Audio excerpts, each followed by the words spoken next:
Hi, it's Tori. It's Chanel. What is up? Do I say hi funny?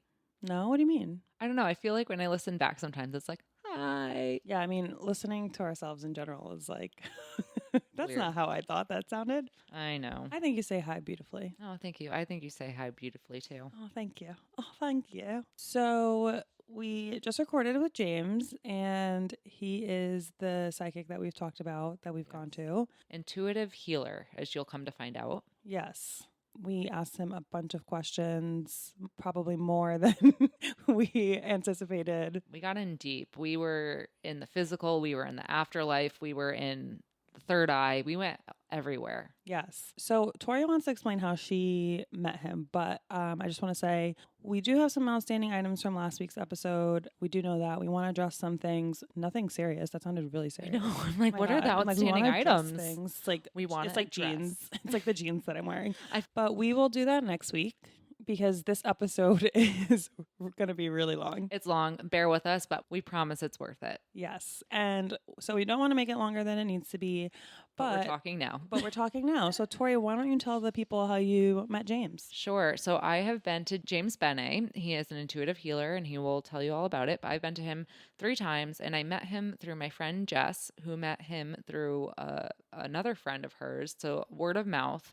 And basically, she had a really good session. She went to him. He told her some things about her life, that she was going to move, she was going to get a dog, some things that actually came true. So I said, I mean, she didn't even have to tell me. I was like, sign me up. So She didn't even finish getting everything out. And you're like, how do I do this? yep. So I went with my friend Laurel. We both had readings and mine went really well. I think Laurel enjoyed hers as well. But I've been going back to him and each time I feel like I just learned something new and I really love my sessions with him. And then I told you about him. You did. You told me about him right when the pandemic happened. So I had a session booked with him like March yeah. 12th, 2020. And then we had to cancel it because the pandemic happened and I wanted to do my session in person. He did offer Zoom and I was like, no, I want in person. You know me. I like to be in person. I want to be in person. Yeah, I need the action. So we canceled it and then I rescheduled it for like 2 years later. I was like, wait a minute, I never did that. And it was amazing. And a lot of things that he said happened in my life. And I went back again. And I think as you'll learn in the episode, sometimes you go when you're at different stages of your life. And I think we both went during a time where we wanted some guidance. And I think he gave that to us. And you guys know that this is how we started the podcast. Right. Oh my God, we need to give that background. Did we ever give people that background? Yeah, the first we episode. did. Mm-hmm. We did. James, we enjoyed our time with you. It was so wonderful. So glad we talked. Yes, it was great. We had a great conversation. So excited for you guys to hear. Enjoy. Hello and welcome to the Glad We Talked podcast, James. How are you? I'm doing well. Thank you for having me, guys. It's such a pleasure to be here. Hi, I'm so excited. This is a Yay. long time coming. I know. Yeah. You're the reason we are here today. Oh. Do you know that? Did you know that? I mean, like hinted, but I don't like to take credit for things. I think you guys are the reason why you're here, and maybe I just gave you a push, right? You definitely gave us a push. But why don't we start off, James, with you telling us a little bit about how you define yourself, who you are, what you do, because I think there's so many ideas out there of what someone with like psychic abilities or a medium has. So how do you actually identify yourself? An intuitive healer. I kind of wear a lot of different hats, I think, when it comes to like what I do. So sometimes it's hard to define exactly. So an intuitive healer, a mentor, a teacher is definitely something, especially in the metaphysic arts. A lot of people know me as, an intuitive because I do have, like you said, psychic and mediumship skills and abilities that I feel like I was naturally born with. Wow. So that's kind of always been there, but that doesn't necessarily define my spiritual purpose in a way. I own my own business and I'm a teacher of metaphysics and meditation and a healer and I run retreats and, I do kind of a lot of different things, I guess, within the spiritual community. Yeah, we've just dipped into your intuitive, I think, what do you call them? Actually, because we call them psychic readings, but you call them intuitive sessions or... Yeah, intuitive. I tend to like the word intuitive better than psychic, only because of the connotation of like, psychic gets kind of like a bad But yeah, I would say intuitive psychic reading. There's not many different explanations for it. So And you're based in LA, yeah, like you're out in LA right now, and we're in New yes, York, so we're virtual. And you have yes, a place in Hoboken as well, right? yes. In Jersey, I have. Well, I did have a place of my own, but because of the pandemic and everything like that, that kind of went away. And so when I do head back east, I basically rent out space to see clients in person now. Right. And that's where we saw you recently in that rented Yeah, like a space. few weeks ago, we just went to see you. We did back-to-back Yes, readings. you did. You did. So how old were you when you first knew you had this? I know you said you were kind of born with it, but like how old were you when you kind of tapped into it? Um, phew, uh, I'd like to say probably 4 or 5 was like earliest memories of having supernatural experiences. And what And were when I they like? terrifying, Oh, oh You're like, no. terrifying. Something's happening. Yeah, it's really bizarre. I sound crazy when I talk about it, but We buy into it, so you're not crazy. okay, We're like, okay. we hear We support you. We're here for it. Thank you. I appreciate it. My first experiences were out of body experiences, were astral travel. Yeah, like leaving my physical body, and which sounds insane, but it really was. I would find a way to like relax my body when I was sleeping. It became a little like game I'd play, Uh-huh. um, get that feeling to start. And the feeling that would come over me was a feeling of detachment. And I would literally, I guess, trained myself to start to leave my body. And Was this like a curiosity? Like, I'm trying to understand because you're a kid. So were you just like, I want to see if I, like, how did you even know to do that? I don't know. I really have Wow. no, I look back and I have no idea. I was meditating, but I really didn't know the name. I really didn't know what I was doing, but I knew it felt weird. It was kind of cool, but also there was a calling. Mm. And that was my first kind of experience where I left my body and I saw spirit. I saw people, Wow. you Wow.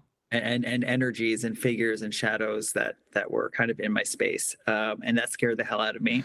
Yeah, that sounds And terrifying. yeah, it was terrifying. What did you do? Did you tell your parents or how did you respond to this like fear of what just happened? I didn't tell anyone. It was almost like my little secret. Ooh, cool. And so it was really like a terrifying time.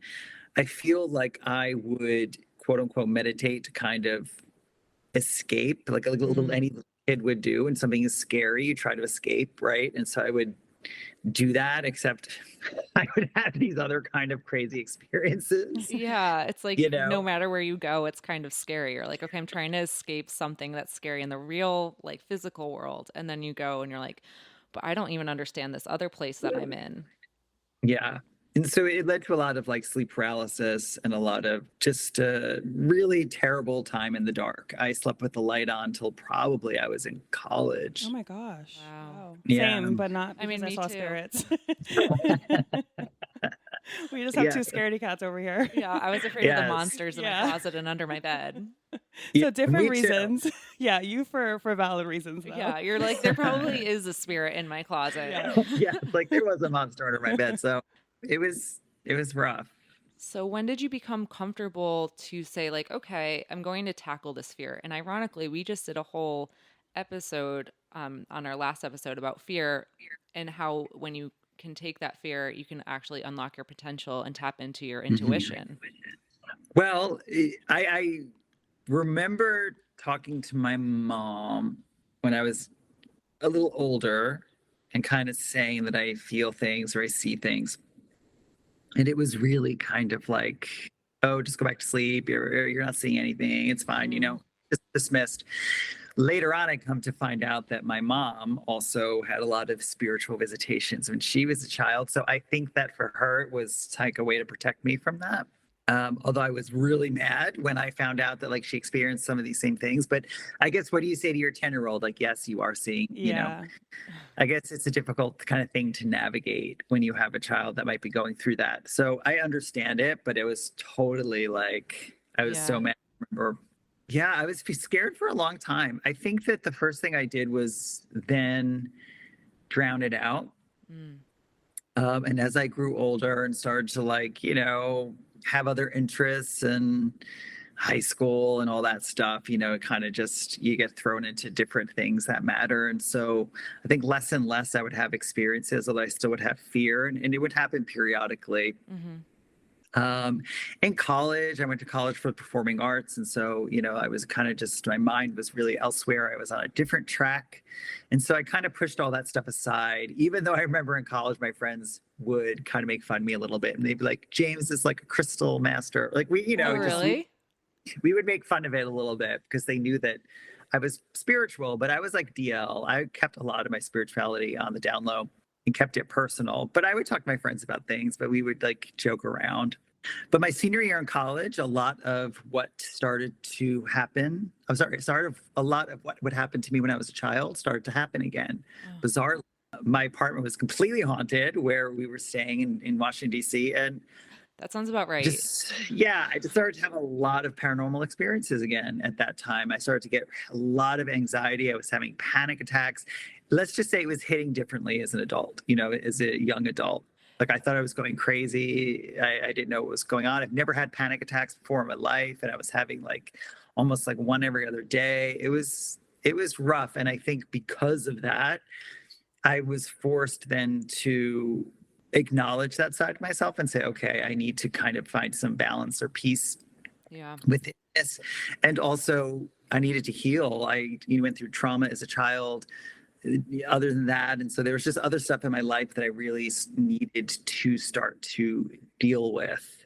And so through the acts of in my early 20s, then finding spiritual mentors and teachers and healing and working on trauma and things that I've gone through, which included the paranormal things and the fear that I had when I was a kid, I started to see it in a different light. And it's kind of like when you finally face the things that you fear and understand them, they're not scary anymore. Started to become less scared, although it basically woke up the beast, and I started to have a lot of paranormal experiences again. And so which is fine. It was like I was then meant to really face it and learn about it. And I would say at that time in my early 20s is when I really tackled the fear of it. And I was like, I'm not scared of this anymore. Like, I'm going to study it. I'm going to master it. I'm going to figure it out. And that's what I started to do. It sounds like a tough time growing up because you're trying to deal with this and then you can't talk to anybody really because, like you said at the beginning, you're at the risk of sounding quote unquote crazy. You're probably trying to deal with this and you're scared to talk to people. It sounds like your friends kind of supported it, but they were also like kind of taking it very lighthearted. And as you're trying to find out what this is, that's really hard that you had no one to go to. I'm glad eventually you decided to tap into it and say, like, what is this? Like you said, you're getting panic attacks and anxiety. Like, that's not easy. And on top of that, you're probably dealing with so many other things growing up, in general. So it's like that on top of this must have been really hard. Yeah, thank you. It was hard. It was when you're dealing with normal stuff and then you're dealing with real world problems and you have like afterworld problems. I was like, really? Like this is too many. I'm just 20 years old. I want to go to the bars with friends. Yeah. Exactly, which I did. Which is funny when I was younger, my early 20s, I would go out drinking. I like heighten everything, and I would totally give readings at bars, or like I wouldn't even know if they were readings, but I totally would pull people aside and be like, "Hey, this is what I feel," and people would be crying. I would have loved that. No, me and Tori, that's our dream. This one time, I remember I went out with a friend, and I had I think at one point 4 people waiting in a little line to talk to me. I swear it's hilarious. James, that's amazing. I was like, I wish you were. I wish we were the same age, so we could have been friends. And me and Tori would have been in that line. Would have been like, we're next. Hilarious. We are your East Coast hype girls. I just want you to know we are spreading the word. We are followers, believers. Yeah. Oh, well, thank you. I appreciate it. I appreciate that because really through working with people was really when I started to be able to hone in on disability, because I never thought about using it to help people. Necessarily. That was never my goal. As I said, I went to performing arts school, as a songwriter, musician. Everything was very focused on that. Yeah. And so this was something, but it was nothing that as I said, I didn't televise it. It just kind of was there. Even when I started my journey working with Kelly Piper, who she passed, but was this amazing healer. and spiritualist that lived on the Upper East Side of Manhattan. And she was really the beginning of me working on not only myself as a human being, but like working through my traumas, but also my gifts. I still didn't really think I was ever going to help people with it. It was really more about me. Like I need to work through this. But then it was also through working with her, which I realized that like, okay, this really just seems to be the natural next step in my life, is to then really work with people. That's interesting because so much, I mean, we work in corporate America and it's like we have an idea of what we want to do. Like I love to write and I love storytelling. Chanel is an amazing like aspiring beautician. She loves beauty products and she's doing it, and you know, she loves events, so she found that. In your case, I feel like spirit guided you a lot of the way. You wanted to pursue music. I know you sang and you still put out music, but really this is calling for you, it sounds like. Yes. You didn't have much of a choice. Yeah. No, I say I didn't choose it. Really, I didn't. It kind of chose me, and luckily, you know, I was really passionate about it. I mean, when I was a kid, I just remember reading all these books on the occult and just books that I should not have been reading as like a 10-year-old. I would read, you know, the Bible and things about religion, studying different types of religion. I just was always so into it, playing priest. I mean, I always did. I grew up Catholic. You played, okay, I was going to ask. I'm Catholic too.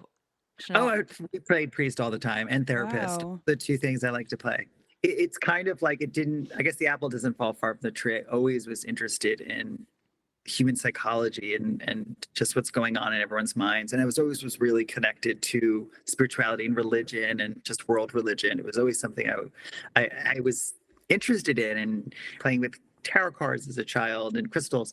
It just was always something that just intrigued me. I was so intrigued by near-death experiences and the paranormal that went beyond my own experience of it. You know, I think also was something naturally I was interested in. And so it made sense then that like, oh, of course I'm interested in this. Of course I teach about spirituality now. You know, it definitely makes sense. Then it didn't, because when you want to be like, no, I'm not like Miss Cleo, you know, like, I'm not like one of those people. I will not, you know, I fought against it. Yeah. Yeah, you didn't want to put like the free psychic or whatever psychic reading tarot cards in your window. God. Yeah. No. So, I mean, Tori mentioned it before. We're your hype girls. We love coming to you. I think number one, like you said before, like you guide a lot of conversation, and when we hear you talk about things and see things for us, we think about things differently, I think.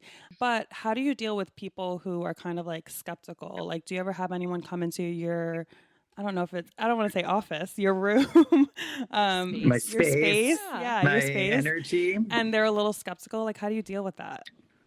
I have, yes. Most often I have been blessed with amazing people, amazing clients like you guys. So I have had really great experience across the board. So I will knock on wood there. But off the top of my head, I remember usually it's like if someone gifts a session or like someone drags someone to like a psychic event that I'm doing, that person usually needs more convincing.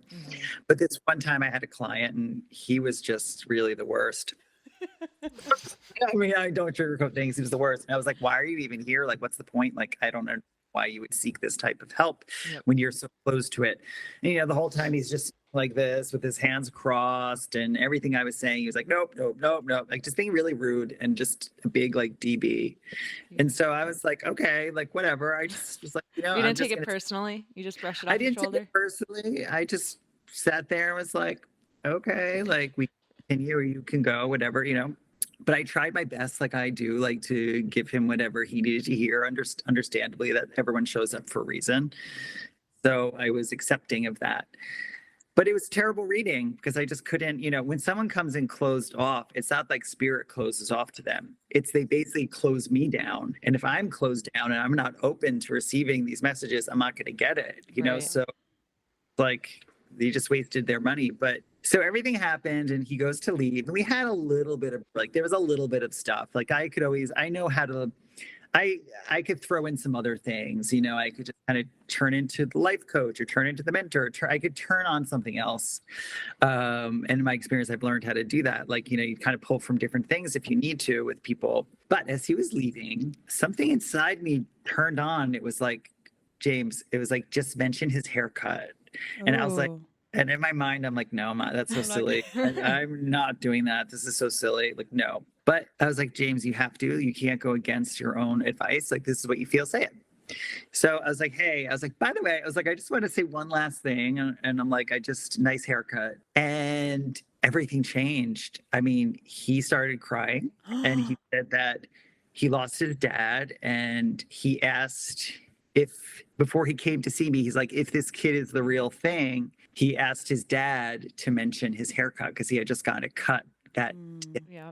And so I thought that was hilarious because I was like, well, thank you, Spirit, because Spirit was not going to give Yeah. Yeah. not until like the last second. Literally. It must have been a lesson that like Yeah. needed to get through. Yeah. And it's funny because I believe in this 100%. And I was laughing earlier because you said your mom, when you were upset or something, you know, of the scary place, was like, go back to sleep. I'm nowhere near the same level that you are. But when I was younger, around the same age, I definitely had a sister in a past life, and I would talk about her. And I definitely saw things. I would have visions and things and spirits and everything. But I'm just laughing because my mom would believe me, but she'd be like, shh, you have to go to bed. You have to go to bed because you don't want to wake everyone up, you know? But I think maybe she had some of that same feeling of your mom, where the women in my family were Italian, very into spirituality and spirits and, you know, and following your intuition. So definitely follow that. But I was laughing about that. But when I came to see you, the first time I said, if James mentions fire, I'll know he's the real deal. Because I had left a tea kettle on. I thought I left a tea kettle on. And I was like worried about burning down this apartment.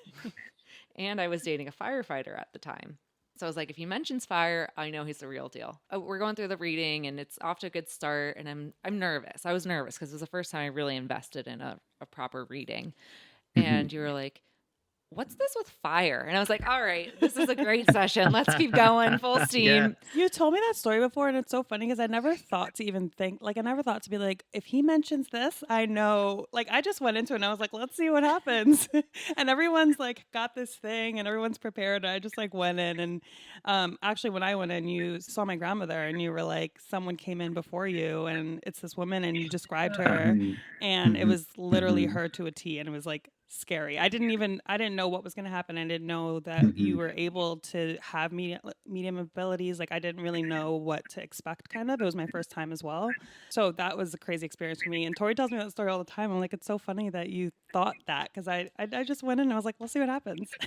Not everyone thinks that. I mean, I personally, if I see someone, I don't think that, but like some people do. It's like they need the validation. And sometimes I get it, I guess, you know, and sometimes not. But I remember both those readings, but I do remember, Chanel, with you, that was freaky because I had not, that was the first time in years Wow. that I saw spirit in form, that spirit took form. Like, I saw your grandmother in the flesh. Oh my To the God. point I thought that some old woman like wandered in by accident. And I even said, like, can I help you? Like, Oh my God. I but can't.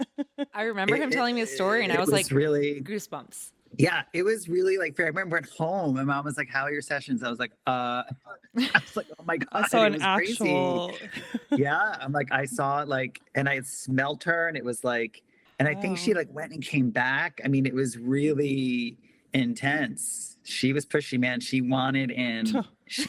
You're telling me. She was waiting for you. That's crazy. And for whatever reason, normally spirit doesn't need to show themselves to me. I mean, we have not a pact, but like it's not necessary. Right. But if there is an intent, they will, and if it's wrong, they will. Like, almost like proving a point. And so there was a point being made, and I was like, wow, okay, got it. I'm really So glad that that was intense. happened. Yeah, It that was a special intense. moment. Yeah, it was for me too. As I said, I hadn't seen spirit in that way in a while. Wow. And it doesn't matter who, you know, just the act of seeing it, it's could be really scary. It could be really like upsetting, or Yeah. for the most part, still like it's still sometimes my own ability will shock me, because sometimes Yeah. that makes sense to you. You know, what seems so natural to me and seems like, oh, this can't really be something, you know, Yeah. Do you but ever it is. question your abilities, or do you own them? You're like, no, I know. I own them more now than ever, but yes, I definitely have questioned things, of course, because it's tricky. It's there. It definitely is. It's so subtle a lot of times, and sometimes it's not. Sometimes it's literally in your face, but sometimes it's not like Sometimes that. someone grandmother comes in and is Yeah. like, Yes, hello. Sometimes they sometimes, knock down the oh, door. yeah, basically. And other times it's really, really subtle. And so when it's more subtle, I have to really trust what I'm getting. Hmm. And I have to trust that I really put my own ego aside, and I have to really trust that I'm in the right headspace for it. Right. So yes, I have questioned, but I think now where I am after doing this for so long, I guess, Your life. I'm pretty yeah, I'm pretty confident. I think that I tell people, you know, everything I say might not happen, and that's cool, because I think the future is very malleable and there's so many circumstances that can change things. But I do feel a lot of times it's possible outcomes, or if you were to take this action, this could happen, you know, or this is what your soul Mm. kind of feels it wants. And I connect to that. And it not necessarily is something that will happen, but it's something that your soul is telling me that you're yearning to do, or like I feel that energy of it. So I kind of learned to say, okay, like, sometimes what your soul wants or tells me might not be in alignment with where you are today. Mm. And, you know, you might have fears that might get in the way of certain things, or, you know, and so I think it like depends. But now that I know more how it works, Hmm. yes, I'm pretty confident when I give messages. And that's why people record things. And I'm like, you know, let me know when it happens. Can it ever happen later? Like sometimes, so you also do numerology and you'll say, like, okay, this, I see this for your life path this year. Can it ever happen like later? Let's say you tell someone something's going to happen with their career this year or something on their life path. Can it ever happen in the next year, or is it usually the year that you see? And maybe for people, we did a poll before this podcast to see what people, if people knew what numerology is, because Mm. Chanel and I both Mhm, knew. If you could just maybe explain for our friends listening what it is mhm. at a top level, Great to give point. them that background. Yes. So numerology is really an ancient modality of healing and divination, or seeing. Seers and diviners have used this really since the beginning of our known time. It really correlates with astrology, and astrology is ancient. So these are ancient. Well, I guess in the beginning, they were used in the courts to help the kings and the queens plot out their revenge and plot out war and figure out the Really? next things to do. Yeah. So seers and psychics were really, really very popular and almost famous in ancient Rome and Greece. They were looked on as almost celebrities, and because of that, they lived in the courts, and so they were assistants to the kings and queens. Nostradamus and these figures, they really were meant for the courts, and so it was completely different. So a lot of what they did were they were basically spiritual guides for the aristocracy. Wow. I had no Me idea. neither. So I guess we don't know what Yes. numerology is. Yes, and so out of the, you know, they came up with like numerology, astrology, runes, all these different methods to be able to see, quote unquote. And so numerology uses numbers basically, and each number, just like the planets in astrology, has a different vibration, energy, form, concept, and numerology is based upon 9-year life cycles, right? So you live from year 1 to 9, starting at birth, and then when you hit year 9, you start at 1 again, and so this cycle continues to kind of flow until you leave this planet, and it probably will continue after that as well. But every number is significant. But then there's also a diatribe of other influences that go into kind of creating the reading. There are master numbers, and there's a lot of other things that go into it. And but when a numerologist would learn basically the meanings of these numbers and how to interpret them, Mhm. just as like a tarot reader would use tarot, right? You would learn the meanings of the cards and how to interpret them. Now, I believe that the universe really is a mathematical equation. So for me, numerology is great because it's math. And for a lot of psychics or mediums that use other modalities like numerology or tarot, which is divination. So a lot of psychics that also use divination the divination tools help to actually open up their psychic abilities. So numerology actually helps me kind of open up my abilities more. So a lot of times when I'm giving numerology readings, I'm also getting a ton of more information just from my own ability. So not all psychics will also use numerology or tarot, and not all tarot and numerologists are psychic, because Oh, you could learn numerology and probably and do reading, and you can learn tarot and do a tarot reading. You have to know yeah. the cards. You can learn astrology, right? Yeah, Yes. we went to a dinner the other night and we were just talking to the girls. We're like, "Do you guys know your life path numbers?" And they're like, "No, what is that?" So we were just like Yes. kind of sharing that knowledge, but I feel I had no idea all these other details. Backstory, yeah. Yeah. Yeah, numerology can be pretty intense. There's a lot to kind of to know from it. I feel numerology is pretty accurate. Okay. But as for timing, it's always really difficult because our time and God's time is just very different. So time is such a human construct that, yes, I have given messages and been off by a year. I try my best to kind of stay within like what this person needs to know right now. But sometimes, yeah, I can feel something big and it could just be like, I don't really know when I'm feeling this, but it feels soon. You know, I can give like a general kind of feeling of when it might be.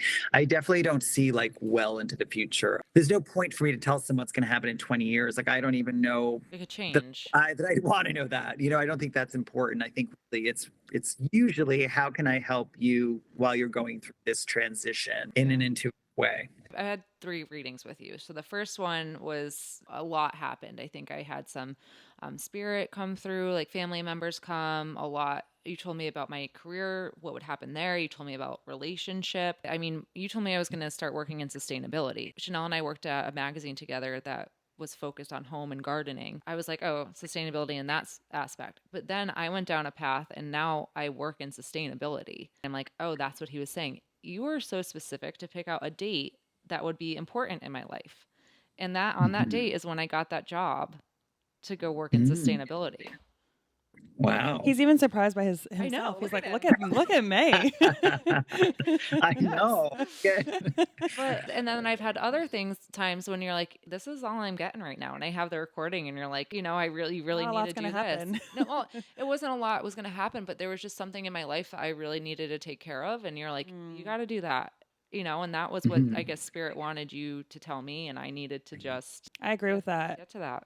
I agree with that. I think you told me something in my last reading that I think needs to be my focus for this year, which when I left it, I was like, This podcast. interesting. I'm just kidding. No, it wasn't. It was family related, but you told me in the session and I left and I was like, interesting. And then literally like a week later, I got some news and I was like, okay, interesting. Like, I think this is what he was alluding to. So I think like your timing for us has always been pretty spot on. Except you said this last time that you felt pregnancy, so I kind of want to delay that a little bit, but maybe not so soon. Okay, good luck. No, I'm kidding. No, he's like, no. You're pregnant with joy. Yeah. You're pregnant with joy. Yeah. I work through spirit, and the truth is, I'm just a conduit. I just see myself as a vessel. Numerology and things like that. Yes, like I've studied it, so I can formulate things through that. But a lot of times, sometimes someone's reading isn't chock full. And sometimes it really is spirit needs you to know this. And it's really just focused on one thing. Sometimes it's not even about future stuff. It's about past. You know, you're holding on to the past. Sometimes it's just more about healing.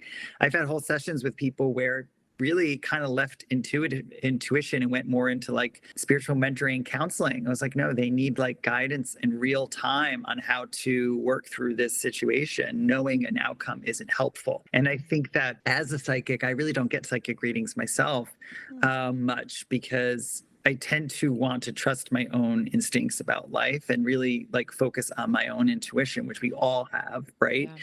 I'm not any more intuitive about my own life than you guys are about your own. You know, I was I'm curious. completely as lost as the next person.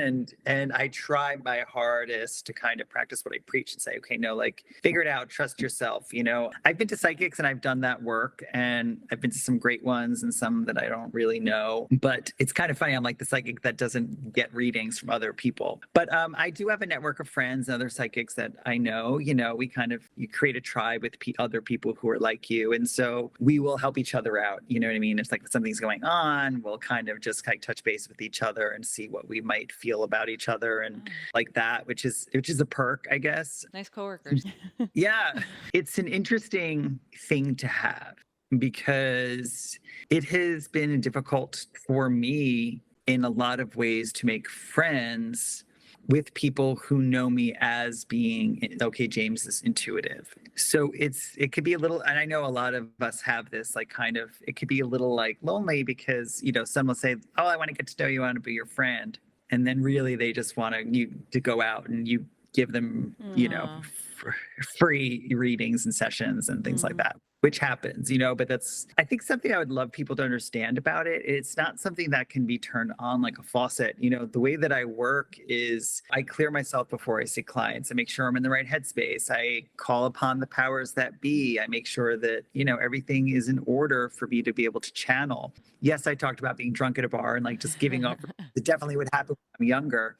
But now I'm very conscious about the work that I do and knowing that it's sacred and it needs to be done in a very certain way, and it's not something that I'm just gonna, just a couple of days ago, I was out and someone was like, oh, do you feel spirit around me? And it was just like, and I was just like, do you feel spirit around me? I was like, because we're standing here in like a frozen yogurt shop. I don't know, I don't work that way, and none of us do. And I think that that's like a misconception. Like the way you guys see me, it's a contained thing. I'm energized myself to do that work, and it's taken a long time for me to be able to turn it off, without just having it control my life. And so I feel like do that. Like how I'm hearing the human side of this is like on one side people are intrigued by it because it's this gift that not everyone experiences, and it is your life. It's your job is your life. And a lot of us get to go home after work and turn off and relax and say, okay, I can open my computer tomorrow. How do you have to have control of it in some way, or do you have control of it? And how do you do that kind of to wind down and be like, okay, I'm going to be James right now? Practice, study, healing, learning boundaries. I mean, I've been studying metaphysics and spirituality for so very long that I know. And I think that's the problem is people don't.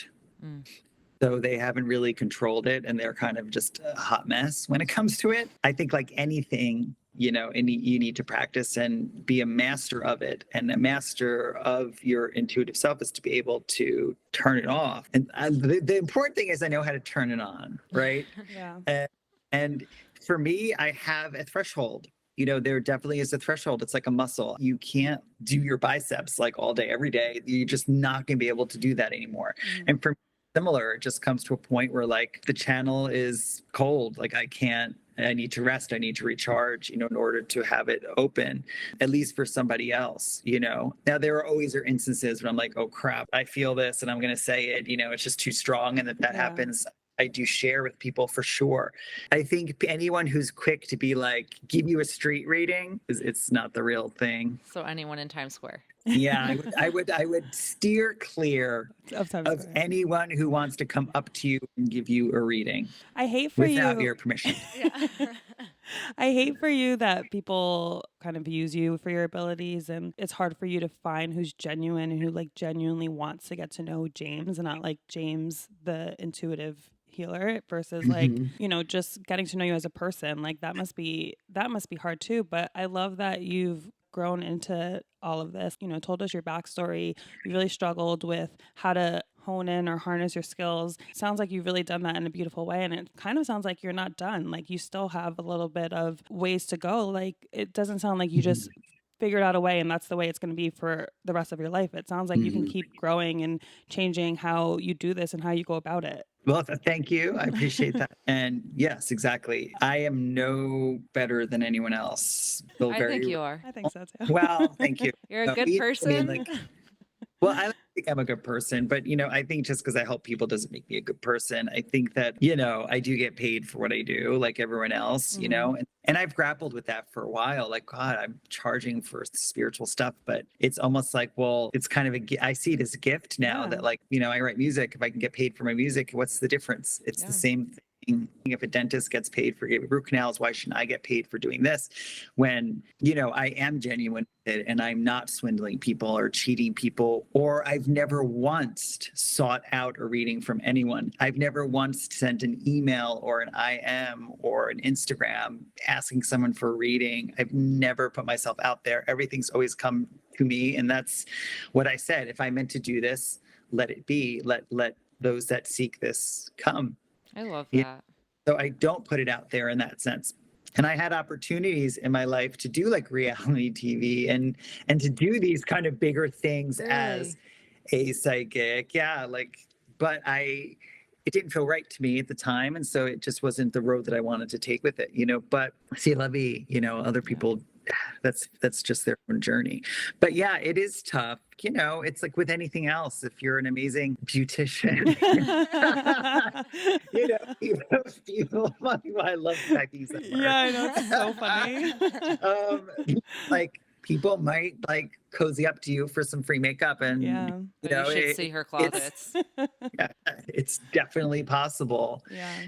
I think like in the spiritual community, there's a lot of lost people that use that community or are connected to that community, maybe for the wrong reasons. And so, people will, I guess, cozy up to people they think that can help them without thinking of the consequences of what that might be doing to the other person or what kind of taste that puts in my mouth. I've had quote unquote friends and people in my life that kind of will then turn on you in a drop of a hat because of something you said that they'll interpret as this intuitive thing. And it's kind of like, I'm a person, I can say things. You can say those pants don't look good on you. Yes, it doesn't always have to be some deep spiritual intuitive thing. Yeah, it just, right. They just don't look good. Yes, exactly. Don't like your haircut. Although to be quite honest, I think they would take it better from like, Spirit just told me you look fat in those pants. Have you ever used Spirit? Have you ever used Spirit to get a message across to a different way? I'm sure I have. He's like, I'm not going to say no. You're like turning someone down. Oh, Spirit says it's not for me. Actually, one time I felt really guilty. I totally was in the Dominican Republic at my friend's wedding and they had a casino. And so I was in the casino and I remember being at the roulette table and being like, and I intuitively, this is probably after a couple of margaritas too. This is when I get that way. Why not? Can I intuitively try to guess these numbers? Like, can I use my intuition to play this? Like, cool. Will that work? Yeah. Did it?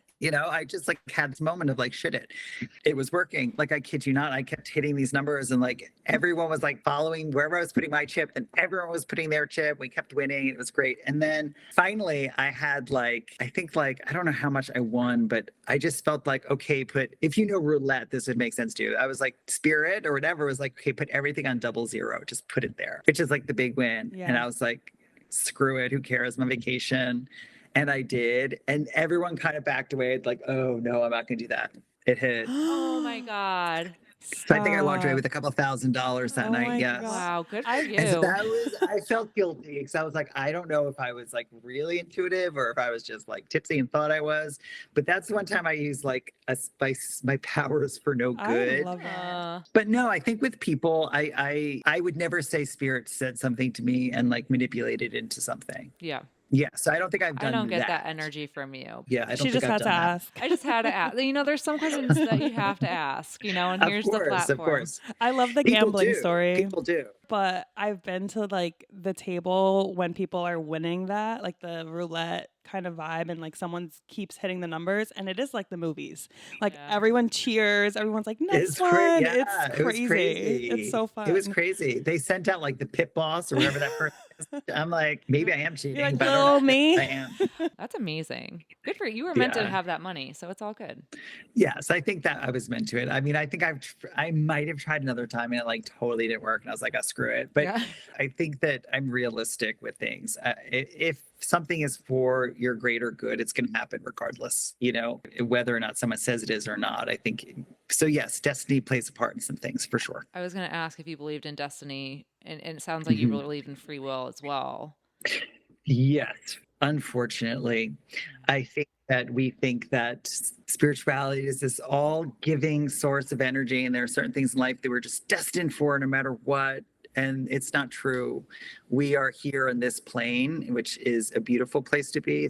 Earth is an amazing place for our soul to come. And I know through working with spirit, a lot of souls do want to come here because it's intense. We get to have a body here, which is unique, but there's so much free will, and there's so much free will to the point that there's less destiny than we think.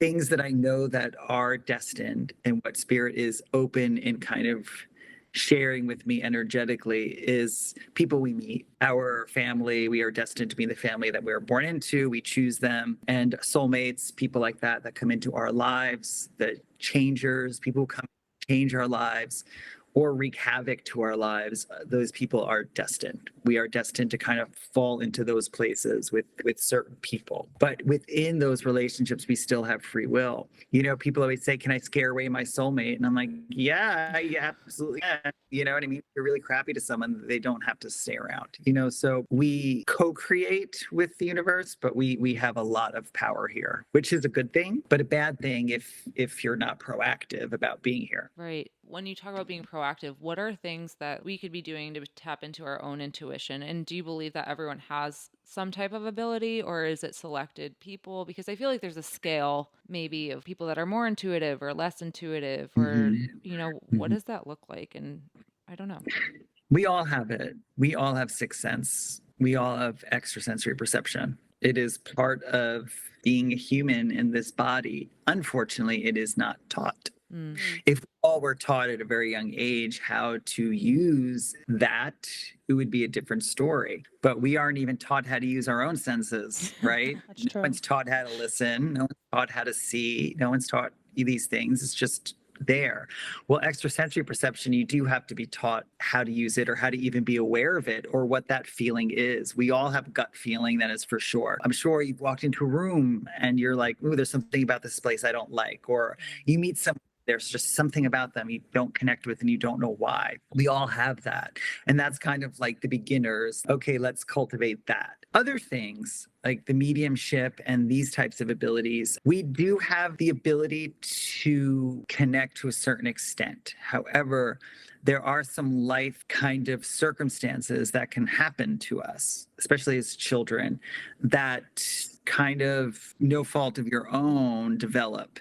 So children who have gone through trauma oftentimes tend to escape into their third eye, into their imagination. And we really do need to have this space open in order to be clairvoyant, in order to kind of see beyond. And so those of us that might have experienced these things in life might have stayed in that space for too longer, or forced ourselves into that space, or forced ourselves into meditation like I did at a young age without knowing what I was doing. And so it's almost like you're flexing this muscle that you don't know you're flexing, and you keep doing it. And so as you grow older, it's like where most people's third eyes start to tighten and close and shift. More indigo children, or whatever you want to call them, tend to keep it open. And so they tend to be different and noticeably different. Maybe they're quiet, maybe they're more reserved, you know, what's going on with them. Maybe they're more artistic, they keep more to themselves. I mean, that was me for sure, you know. And so I think that it just depends on conditioning also, how strong it's going to be. But everyone can develop this. Maybe not to my extent, but everyone can. I have a thought, and you might not know the answer to this, but is there kind of a difference between that voice in your head, like your good intuition, like I should listen to this, versus someone with, let's say, anxiety, or someone who overthinks things that Calling me out? No, Okay. I'm honestly calling myself out, or someone who overthinks things and it's just like a constant voice in their head telling them maybe negative things or something, but that could be, you know, not a voice you should listen to. Like, is there a way to kind of like know which voice is which, how to know which one to follow? Like, does that make sense? Yes. Those are two very different voices.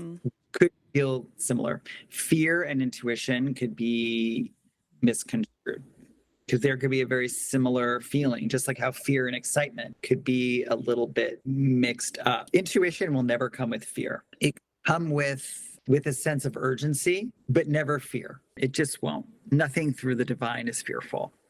Right? You can have a sense of like, ooh, I got to do this now, or ooh, that feels good, or okay, I'm going to look at that. But it's never, you're not good enough. If you get on a plane, you're going to die tomorrow, or if you do this, That's She's not what I was afraid of thinking flames.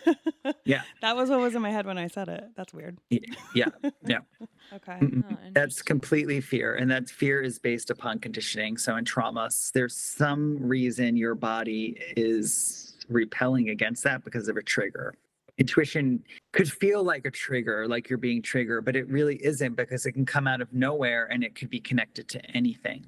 It could be connected to something you love to do, and then all of a sudden you feel weird about it, and you're like, I don't understand what I'm feeling. But if you have a fear of flying, or it's something that maybe you're dealing with, that is an intuition. That means you have a fear that needs to be looked at.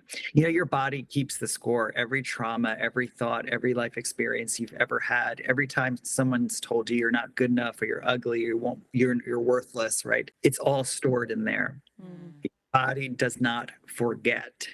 And can Your you feel brain, it in different parts of your body? absolutely.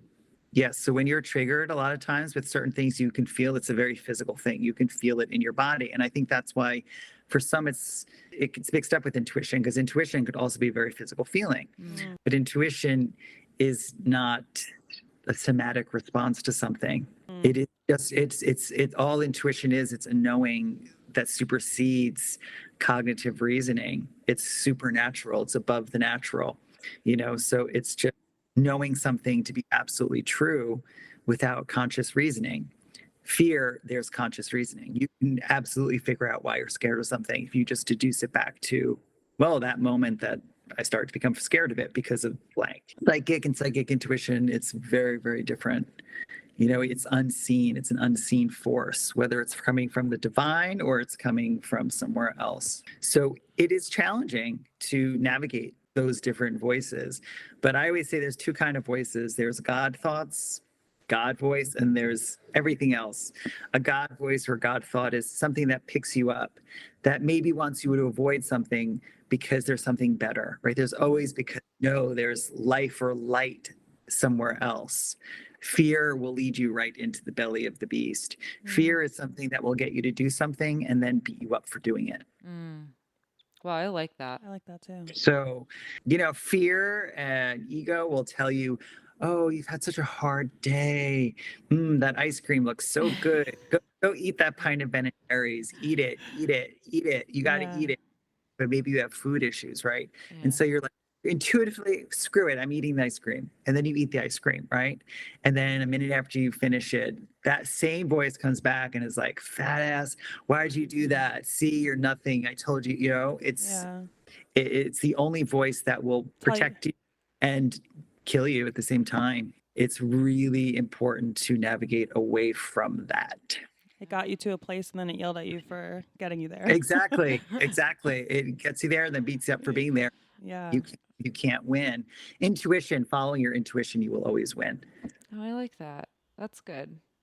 Yes. And this is reminding me because you also do Reiki healing. So when you were talking about the body and storing trauma and intuition in your body, how does that come through in Reiki? And also when you do readings too, a lot of the time you're like, I feel this in my head. I feel it in my chest. How does like your mind, third eye, spirit come into the body? And can you talk about what Reiki is? Because I actually don't really know. Oh, you don't know Reiki? And I'm sure other people don't either. Oh, yeah, Sure. there you go.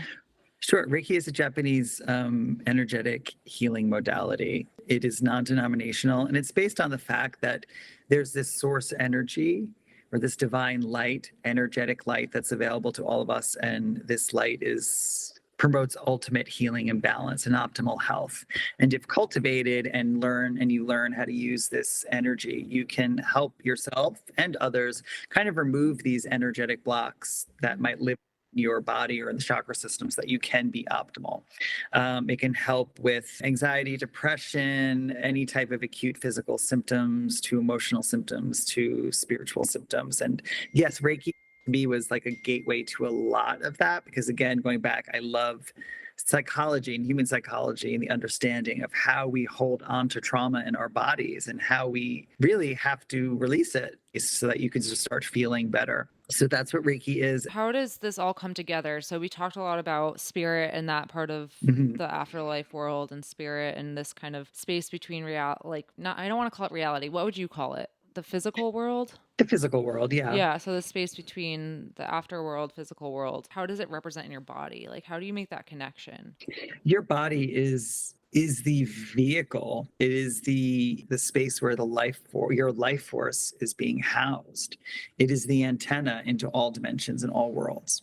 Because we are spiritual beings, maybe we are in this organic packaging right now, but because we are a spiritual being, it's almost like this organic packaging becomes magical. Your body is just so amazing in so many ways, and your body can tell you what is wrong with you, how to heal it. It's just magnificent. And listening to your body is such an intuitive thing. It's like if you don't know what to do, just listen to your body. Does your body feel good? Does the thought of doing this thing feel good in the body? Do you feel like your body wants to move forward, or do you feel like your body wants to go backwards?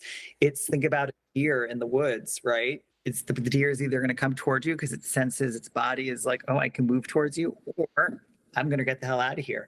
So that fight or flight mechanism is always on because we are here to heal, because our souls are here to grow and learn. That is why we have a body, because body holds pain. And so we learn through pain. And if we didn't have a body, there'd be no reason to be here, right? We need the body. We need the pain, the emotion. We work through the bodies emotionally. And so it's all spiritual. Yeah. Everything about this world, including our bodies, is spiritual. And we've come here to understand suffering, but also understand how to break free from it. And we use our body to do that. We use emotions. We need our body. Nothing, not that much can happen just in our minds, right? Not that much can happen in the material world outside of our body. We have to use our body, mind, and spirit holistically to move forward in this plane. And so that is why we call trauma, and that is why our brain is so magnificent, right? Because we were born into this system that is highly intelligent and knows how to heal. And if we just listen to our body and love ourselves and love our bodies, we can really have a better go of it here, and it can be an easier time for us. Does that make sense? Totally. Am I As you're explaining talking about this, I'm feeling the pain in my body, like my back hurting, and like or just different instances where I've felt emotional inside, but like feeling it in my body too. And it's really making that mind body connection for me right now. Yes. And we talked why about do you this think? last week too. Yeah. Yes.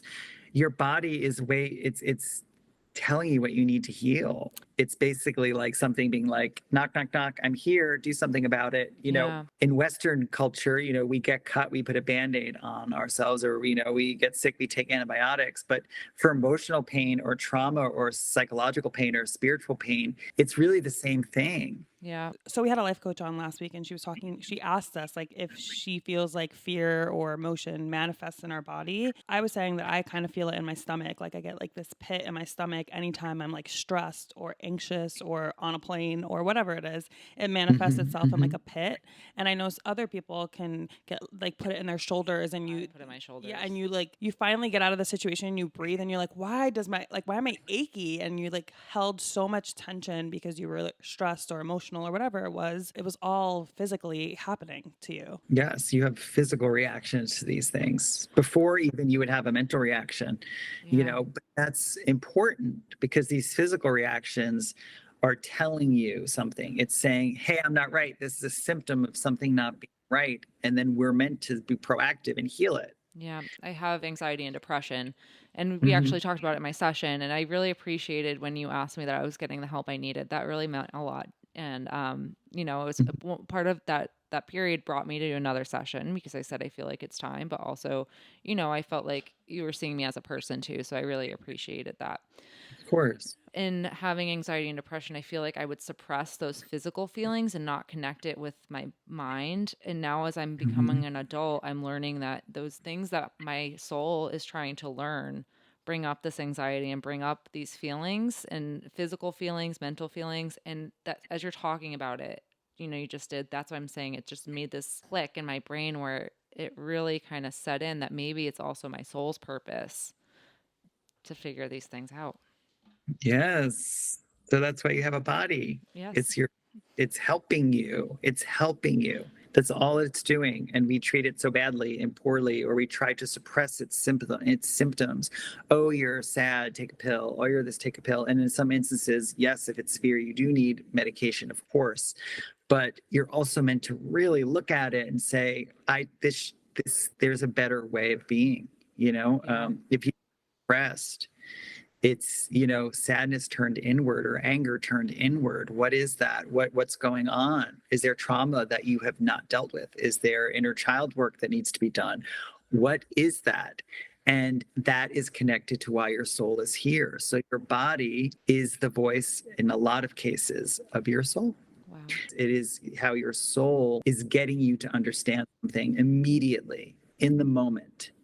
And so that's why we don't trust ourselves. I'm sure we all have moments, including me, where you're like, damn it, I wish I just trust what I felt. Yeah. I wish I would have listened to myself in that moment, because maybe you could have avoided something. So and many then the times. key, yes, and the key is to start listening to yourself. I think that's important because I think it's hard for people to kind of connect everything, like to connect why they're tense in their shoulders or connect why they have that pit, and to know that all of it is connected. You don't want to like ruin your body. You don't want to like put so much stress on your body. If we keep waking up every day with tense shoulders and, all this stuff, it's not good for you. So I think it's good for people to understand how to put their emotions and their stress into something else and not themselves.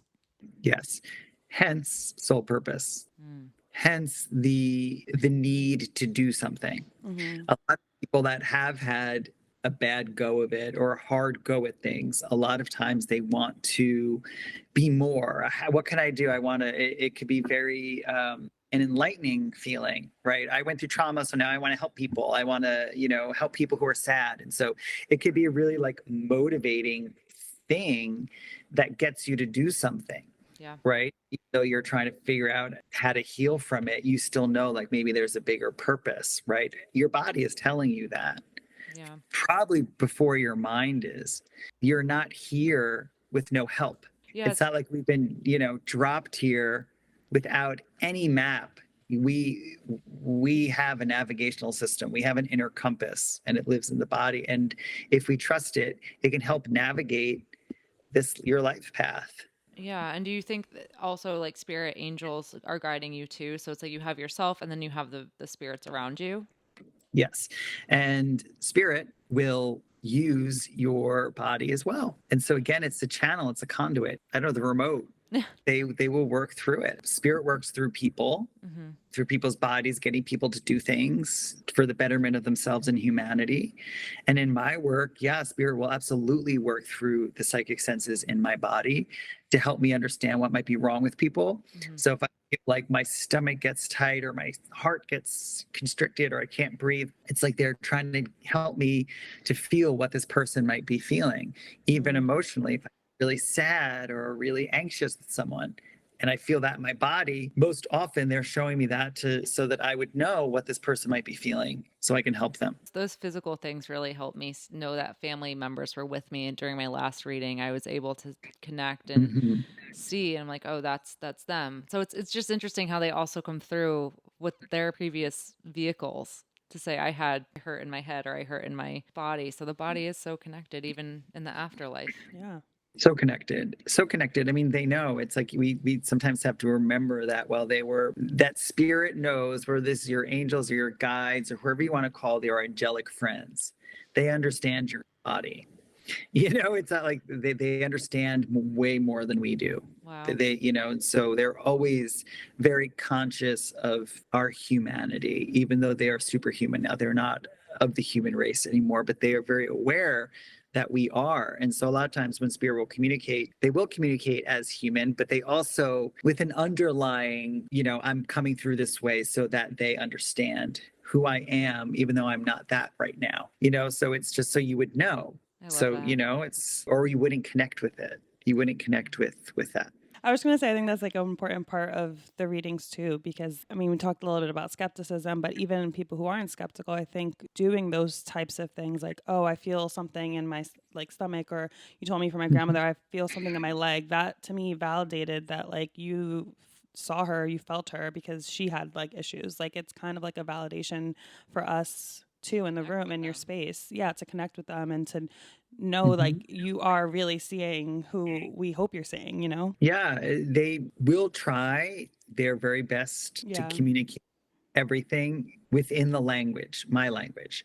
Now, some people maybe they don't feel as much. Some psychics maybe they don't feel as much. Maybe they more see it. Like, oh, I see that your grandmother had leg issues, right? Mm. But for me, I have the pleasure of being feel it, which is great because it's like, oh, I'm feeling this in my legs, so I know. I think everyone who does what I do, their skill set might be different. Like they might have one psychic ability that's stronger than the others, Mm. right? Or they might be more empathic or more clairvoyant, cognizant, right? Or clairaudient.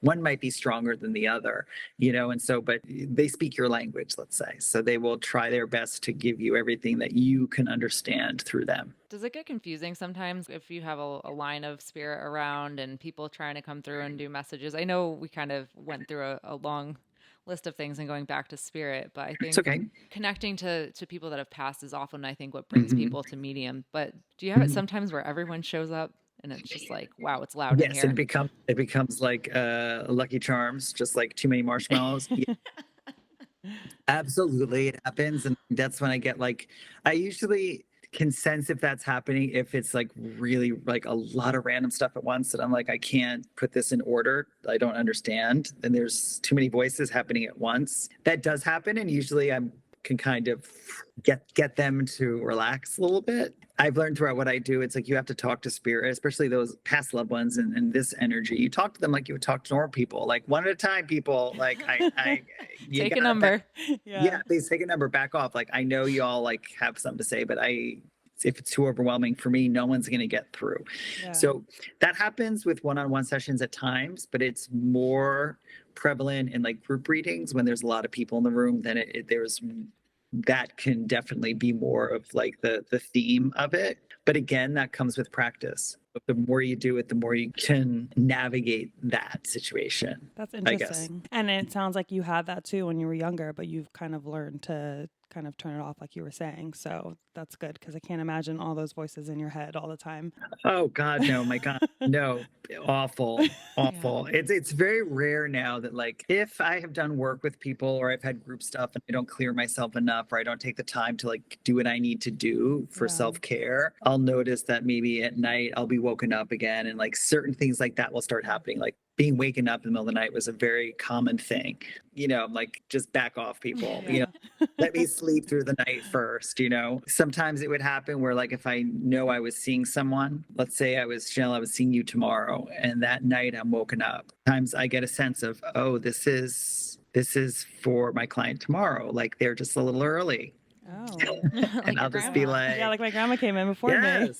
So I'll be like, I hear you. Yeah. Good. Stick around, but Yeah. we'll deal Interesting. we'll deal with this tomorrow. So that does happen. Sometimes it's like a little bit early. And so if I'm talking with someone else, there could be someone coming in that's maybe for a client I'm not going to see until later. And so it really is then disconnected from them completely. It has nothing to do with the person I'm sitting with. Sometimes I have to talk it out and then we're like, no idea who this person is. Like this doesn't make any sense to me. So then I say, okay, I'm going to hold off on this. This could be for somebody else. And I move forward. Oh, interesting. I actually have two questions. Just one, because we were talking about the third eye and you were talking about it closing.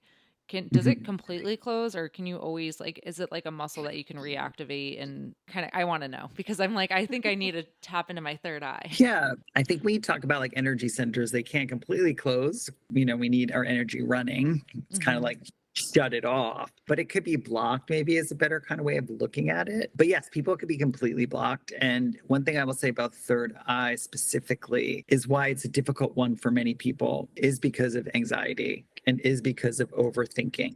Mm. Because it is your ego or that voice, the monkey mind is going to be the first thing that's there. And so you do need to get beyond that. You really put that aside. And so if you are a type of person that knows that you have these kind of abilities there, but you get overwhelmed easily, then meditation is your best friend. Yeah, I've been frustrated because I used to get it so much when I was a child and up through high school, and then it started to fade away. But the other When the day, anxiety crept in. when my anxiety got really bad, So yeah, that makes sense. yeah, that does make sense. All right, I need to meditate. But the other day it just was funny and leading into this. I was singing with the Brady Bunch and I couldn't stop. I was listening to it. I was thinking Okay. it all the time. Last night I went to trivia and it was 9 out of 10 times the answer was the Brady Bunch. So I was like, Weird. I don't know, something Weird. I was like, you know what, this makes sense now. But I'm like, okay, I got to tap back You're here. into It's it. there. Yeah, it's there. It's there. If you ask anyone, have you ever had any type of trippy experience? Like most people be like, oh yeah, like they could say something. And that's just showing you that yes, we all have it. Yeah. This isn't something that is unique to one person. I've You been know, having physical deja vu where I see Mhm, the same people passing me on the street. I had it this morning. I mhm, literally experienced the same thing twice. mhm, mhm. Is that like a thing? I don't know. Maybe that's just me, but I feel like I keep re-experiencing things. Well, there's a lot of like talk on what deja vu is, right? In I guess spiritual terms. And sometimes it's like overlapping of a timeline and it is kind of like this has happened before because maybe it has happened before and you're tapping into something that is from the past or this is a significant person.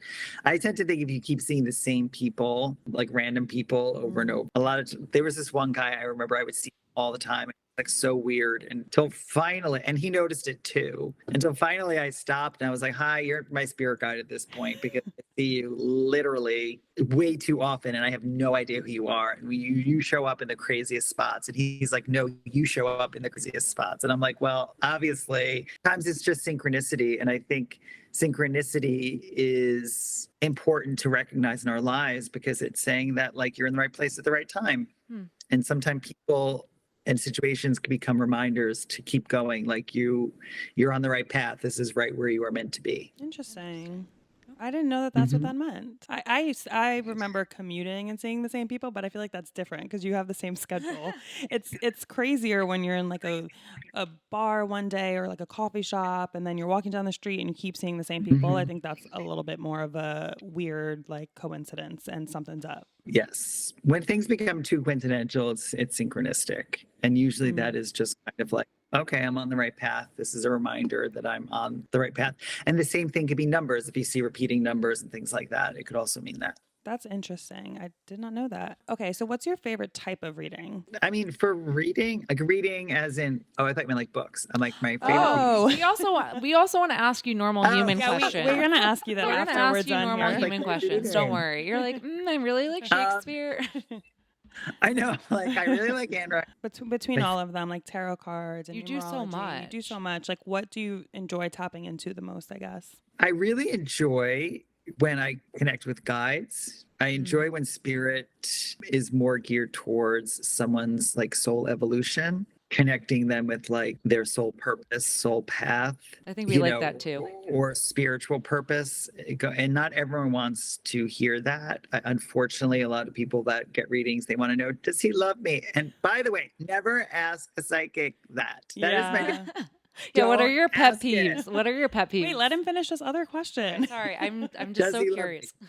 But so I enjoy when it's like a real spiritual connection, whether it's an angel or a guide. It's fun for me to read that energy or a past life. I think I love that. And I can also, sometimes I can choose that, like choose to go down that path, but it's different. And again, most people, they kind of want more of an overview of everything. Past loved ones, I have no choice. If that comes up and comes in, I allow it. To me, that brings a little more anxiety because there's a lot more room for failure. It's either yes or no. You know this person or not, and so when it's right and it's really connected and I feel really like I have enough information on my own to very much validate that this is your grandmother, maybe I got her name or there was something very specific that was said that can really connect it, then I'm like, okay, yes, I feel very confident that this is who it is. So that does put just more pressure on me. I think that can bring about the most healing for people. So I enjoy it. If you notice, I don't call myself a psychic medium because I don't usually advertise myself as a medium, even though I am, because it's not the realm that I am the most comfortable in. Interesting. Even though it's what I've seen since I was a child. I know it's very weird. One would think it's that it does for me. It provokes a lot of got to get it right. This is just like highly specific. And that's why a lot of mediums, they don't do any other work but mediums. You could be psychic and not have medium skills. You could be a It can have a little bit of mediumship skills. You can be a psychic medium, have a lot of mediumship skills. You can't be a medium without being a psychic. But a lot of times, mediums have become the most popular form of psychic, like the Hollywood medium and all, like, I was going to ask. because they bring those that died back, and it's the most, I think, sought after kind of form. But there's just so many other different kinds of intuitives and psychic out there that maybe that's not their forte, but what they do is magnificent. For me, yes, it happens. Like, those that crossed over do come in, and it happens very often. But there are some times that it doesn't. Not everyone needs to hear from past loved ones, because not everyone has suffered tragic loss. Mm-hmm. If someone comes to me specifically for that, I always am very clear, like, I don't bill myself as that, but it has to happen very organically. It just so happens that it happens more organically than not. So maybe I have some healing around that. Maybe I need to just say that I'm a medium and just trust myself, but it's not my favorite. I sometimes really do love to dive into some other things. And a lot of times mediumship would just fill an entire session because it's a slower process. If a reading is an hour, sometimes it takes about that long to really have a connection with someone. Do you sometimes get information that you don't feel comfortable sharing with someone during a session? Yes. How do you, as a person, how do you handle that? Like, that must be very stressful for you. No, it's not stressful. I'm pretty good at omitting if I have to. And if I omit things, it's not because I don't think they to be said. It's the sensitivity of the person. I think that any good psychic or healer has to know how to read the house. I just know how to read energy, like, which anyone can do. I know, like, I can tell, You're a just master of the physical and the metaphysical. You have to be master of the, and I think some psychics aren't, and they forget that, and they say things they absolutely shouldn't say. And I do not do that. But you have to read the crowd. You have to know if this person is ready to hear something or not, if it's coming from an intuitive place and you've worked in that intuitive realm to get it right. People say terrible shit all the time. Fine. You can swear. That could be like not nice. I'm sure I say not nice things to people. But if I'm sitting with spirit and something comes up that seems too challenging for that person to hear, I will either spin it in a very light way or just omit it. It's part of the process. Like, for instance, one time I felt this woman's mom, that there was something about her car was not right. And I just saw in my mind's eye like an accident. Oh, no. I was like, oh, like it just felt like that could happen. And so I said, ooh, your mom's having some car trouble. She's like, no, I don't think so. I'm like, no, I think she needs to like take it in. Like, the spirit is saying, take the car in. And she did. And there was this like thing that was completely wrong. And she fixed it. And so, knock on wood, nothing happened. So sometimes it could be a preventative thing, And so those instances, yes, I will be like, okay, this is not a fun thing to hear, but I feel like this will help you, in some way. And that's so important. And it's important for people to come in and be open to receiving that kind of information. Like, I think when you're in the same space, like, it's important for people to be like, okay, I'm ready to receive any information that may come from this. Is there anything that people should go in and not do or ask, or like Tori was saying, any pet peeves you have, or maybe some things that maybe don't help the session? Yes. You're ready. Yeah. You're like, I got a list. There's a list. Many people, and people who are listening, this might be you, this might not be you, so don't take offense, but many people who seek psychics really probably need therapy. And I think that they should not be interchangeable. My therapist will like that. Yes, psychics are not here to feed your neuroses. We're also not here to spy on your ex-boyfriend energetically to see if he still loves you. We are not, it doesn't take a psychic to say that if he has not texted you back in 3 weeks that he's not interested in you. I don't need to pull a card for that. And so there are just some things that I feel like wastes your time. And so, of course, I also understand that everyone is at different levels spiritually and emotionally. And sometimes a lot of emotionally, how do I say this slightly, emotionally unevolved people tend to go to psychics because they want to hear some magic word, or they won't believe a psychic because they only want to believe what they want the psychic to say, right? Oh, if you say I'm going to be this, then I don't believe you. And I'll tell them, I'm pretty at this you point. Seem honest. Yeah. I'm like you. And I won't be like Spirit is saying. I'll be like, I am saying you need to probably go get some therapy on this because there's a lot more going on that that's beyond my scope, right? Yeah. Beyond Great. I can help you. So yes, does he still love me? That's the question I get a lot. Does he think about me? And my answer is like, I don't I know. don't Like, know. Is he do you think texting you? Then probably not. like They're the not. spirit wants to tell me this? Like, it's really, you think you have a chance to sit here with spirit, and you want the answer is, does some guy you dated for 3 weeks still think about you? Some lame This is guy. so not even on the scope of what I do. And so it is like, well, spirit is showing that you need self-worth. Like, we need to work on that. Mm-hmm. No one wants to be left or dumped. No one wants to be that. And so it's an easier feeling to say, well, he still thinks about me, so it's okay. Like, oh, like he still really does like me, but it was too difficult for him to be in this relationship, so he walked away. When in reality, he could have just met someone else. You know, I Yeah. think that is an emotional issue that needs to be taken care of with therapy or healing. And it sounds like maybe they need some closure. I mean, not that I believe in closure all the time. Like, I think sometimes you should Yes. just let something be, but maybe it just Mhm. ended horribly and they didn't get the closure that they wanted. Yeah. And so they come to you looking for that. I think that, if someone's like, look, this person left an empty hole in my heart, and I feel, then spirit's like, let me help you. Okay. Right. That's right up our alley.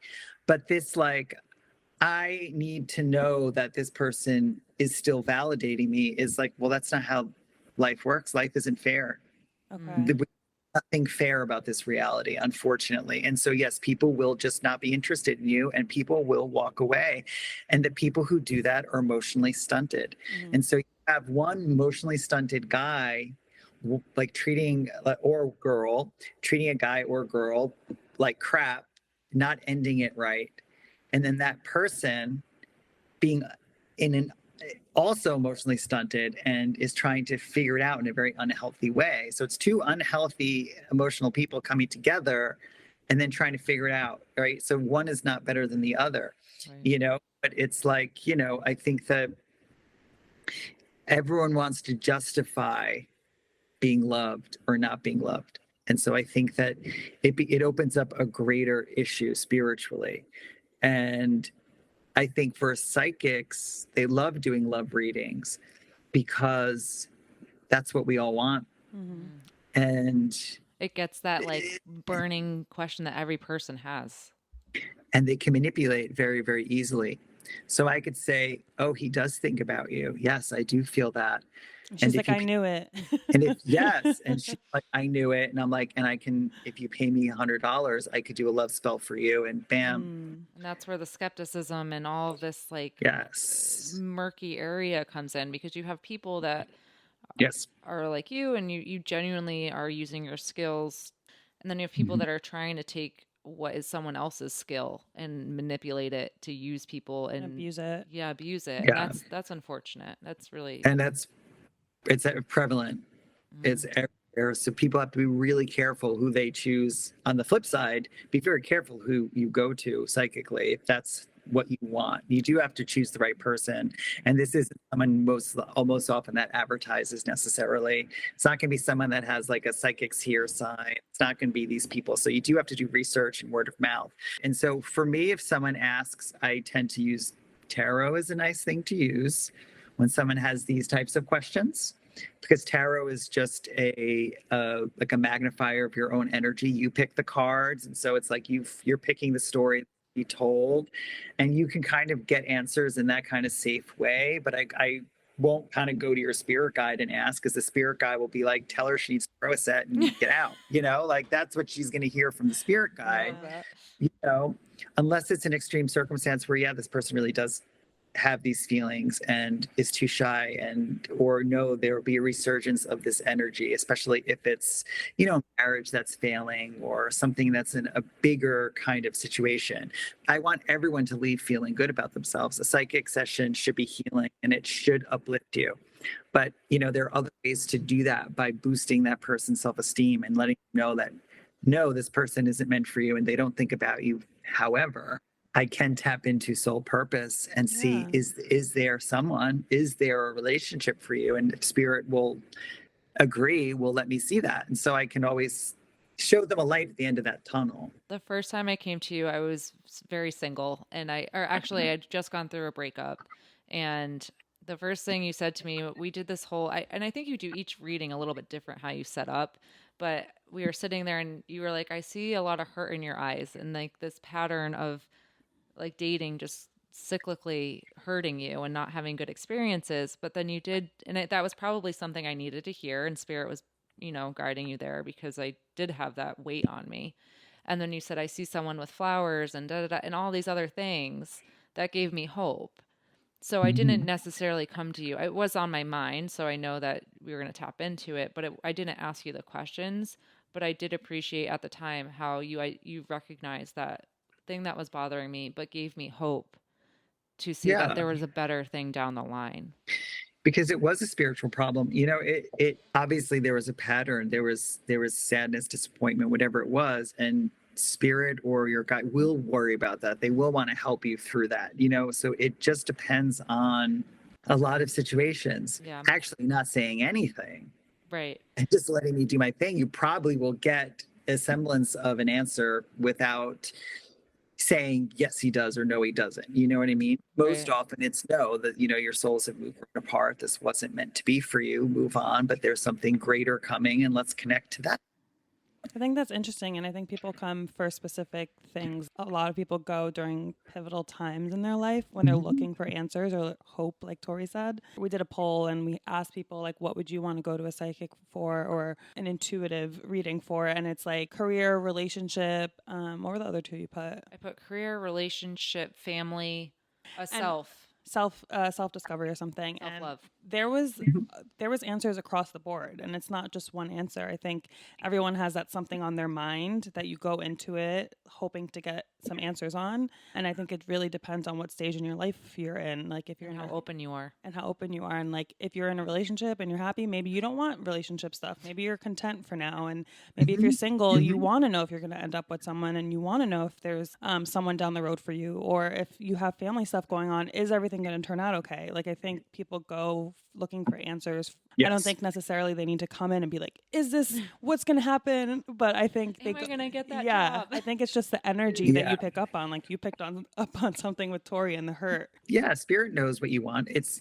like we know where to go, right? It's definitely we know where to go. And yes, relationship is one of the main reasons why we came to this planet to experience people. So yes, it's a huge spiritual thing. So obviously, like yes, that's a thing that comes up. So don't get me wrong. It's not like I won't talk about your relationship. I do all the time. Mm-hmm. It's just like The the energy you pet come with. peeve, the energy of that. Yeah. Yes, is Yeah. like okay, don't. That's not the way to go about it because that's not necessary.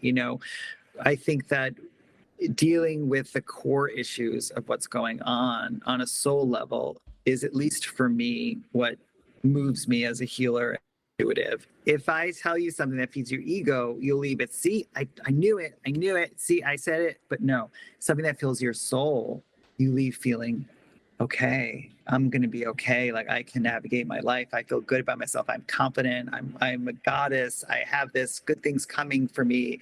Like it's a different energy, Yeah. and that is where your spiritual teacher, healer, or psychic should be working with you on that level always. Leaving your sessions, that's how I feel. I'm so much lighter, so much happier. I feel more in control and like hopeful. And I think a lot of this is coming down to people come to you or other psychic mediums for hope and Mhm. love and understanding. And I definitely take that away from each session I've had with you. I've Good. seen significant growth personally and identifying things that maybe I haven't even thought of and seeing it how it plays out. That time that you did see that hurt, I was like, you know what? I don't want this cycle. That thing helped me be like, I can stop this cycle. Like there were Yeah. things in these sessions that I discovered.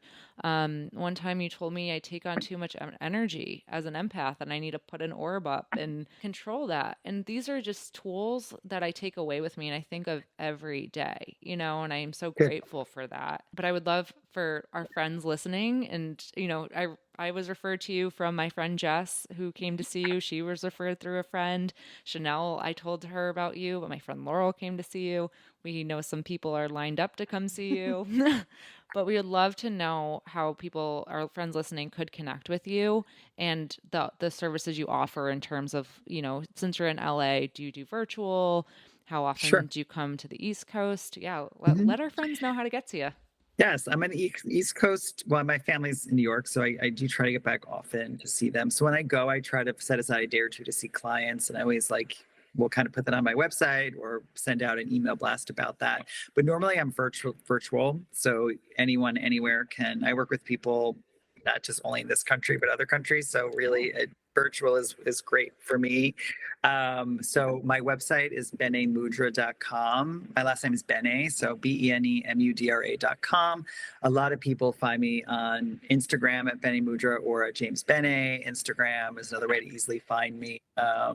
And then, yeah, most people just email. So it's pretty easy, pretty easy to find me, I think.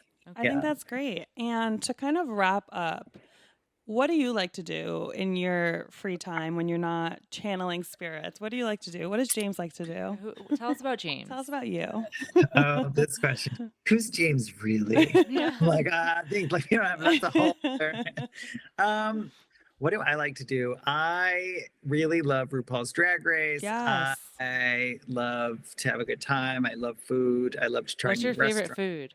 Mexican food. I by knew you were going to far. say that. I love mixology, mixing a good cocktail. I do enjoy that a lot. What's your drink of choice?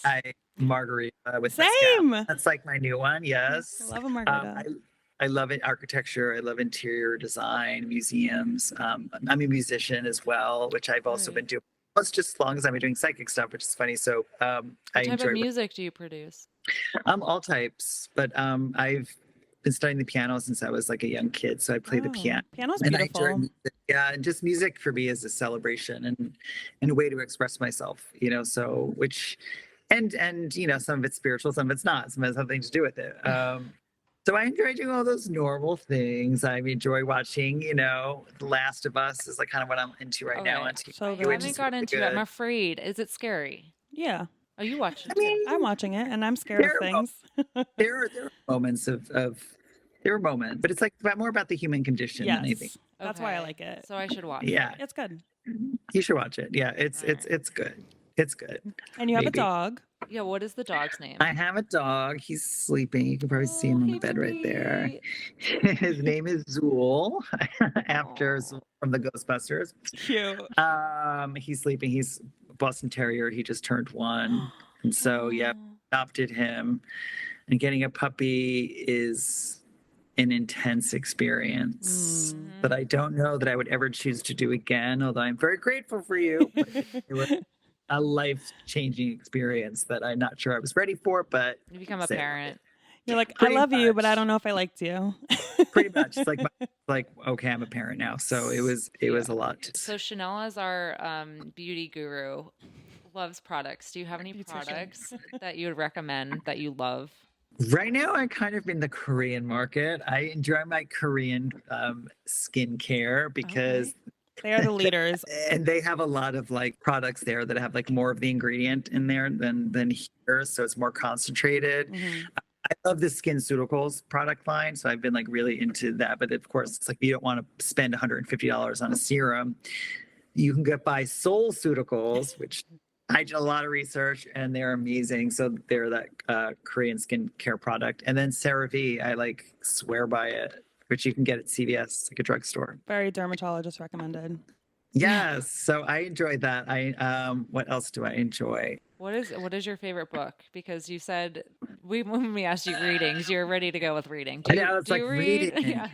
I like to read, yeah. I wish I could read more. I used to read a lot, and now it's like life just gets in the way, and so I haven't read a book in a while. I hate to say it's like even awful, but I love fantasy, so I started to reread some of the Anne Rice books, like The Interview with the Vampire and those series, which are like from the 90s. So I enjoyed those. If you have not read them, it's really good. But I guess I've read probably every metaphysical book known to man, and so I could say that right now, like You Can Heal Your Life by Louise Hay, I think is one of must-read metaphysical books. And it's actually a lot about how trauma is stored in the body and how you can use affirmations and stuff like that. And so that was the first like spiritual books I read as a kid that really like put me on a path. So I always recommend that book for reading if you have not read it.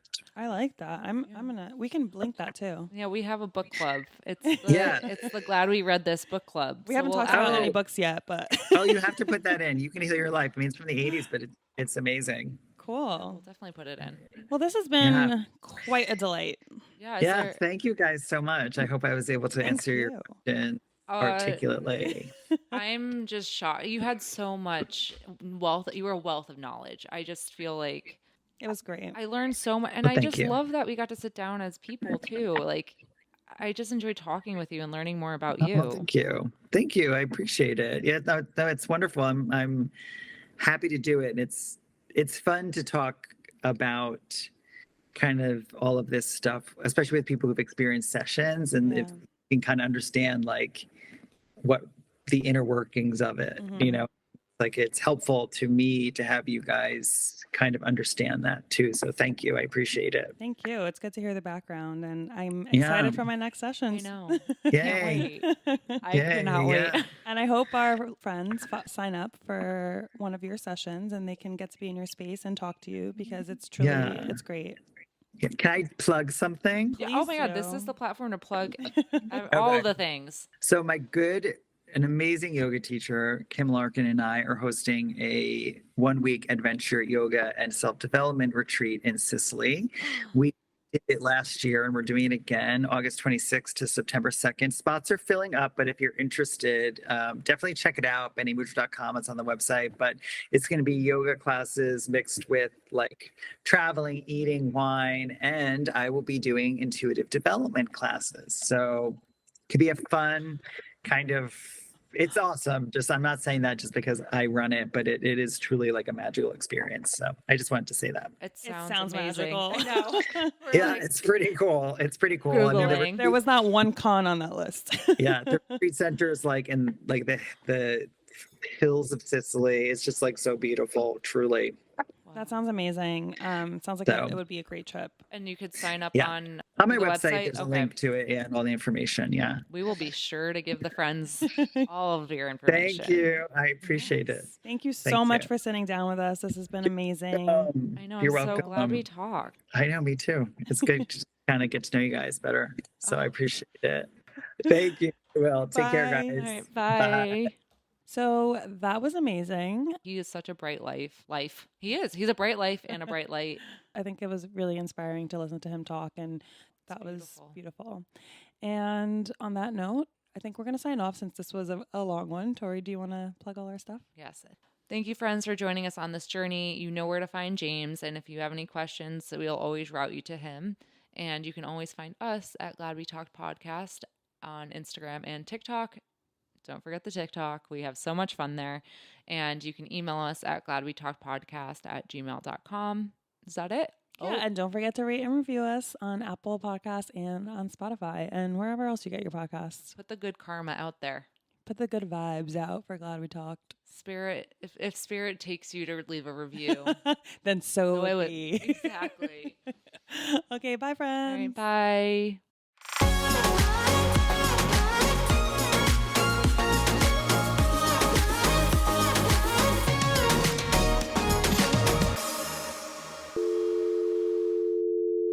You can't help it. I'm like, how Oh. can I cheat? My boyfriend's calling me. Mitch, not now. Doesn't he know? Oh, We need like a director's cut. We do. Those are the noises we need. Like I want the bloop. You know when that noise comes. Yeah. I want that for bloopers. I see. Oh, we could do some little claps. That's fun.